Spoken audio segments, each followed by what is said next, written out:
കേരളത്തിൽ ഉൾപ്പെടെ രാജ്യത്തുടനീളം നടത്തപ്പെടുന്ന ഹിന്ദു സമ്മേളനങ്ങളുടെ ഭാഗമായി മാർച്ച് 8-ന് ചൂരക്കുളങ്ങര ക്ഷേത്ര മൈതാനിയിൽ ഹിന്ദു ഏകതാ സമ്മേളനം നടക്കുമെന്ന് ഭാരവാഹികൾ വാർത്താസമ്മേളനത്തിൽ അറിയിച്ചു.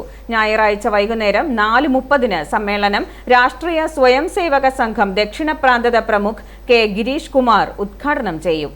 പാലാ രാമകൃഷ്ണ മഠം അധ്യക്ഷൻ Swami Veetasangananda, Ettumanoorappan college associate professor Saritha Iyer എന്നിവർ അനുഗ്രഹ പ്രഭാഷണം നടത്തും. കേരളത്തിലുടനീളം പഞ്ചായത്ത് തലത്തിൽ ഏകദേശം 1400 സമ്മേളനങ്ങളും രാജ്യമൊട്ടുക്ക് 85,000 സമ്മേളനങ്ങളുമാണ് നടക്കുന്നത്. ഹിന്ദു ഏകതാ സമിതി സംയോജക് പി രാജഗോപാൽ, വിശ്വ ഹിന്ദു പരിഷത്ത് ജില്ലാ സെക്രട്ടറി മോഹൻ ചന്ദ്രൻ നായർ, ഹിന്ദു ഏകതാ സമിതി അധ്യക്ഷൻ advocate B Jayachandran, convener KR Unnikrishnan എന്നിവർ വാർത്താ സമ്മേളനത്തിൽ പങ്കെടുത്തു.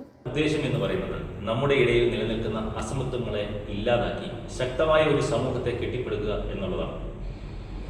പുരോഗതിയും അതിനോടൊപ്പം ഉറപ്പുവരുത്തുക എന്നതും ഇതിൻ്റെ ലക്ഷ്യങ്ങളിലൊന്നാണ്. ആയതിനായി ഭാഷയുടെയോ വംശത്തിൻ്റെയോ മതത്തിൻ്റെയോ ജാതിയുടെയോ വ്യത്യാസങ്ങൾ ഇല്ലാതാകും.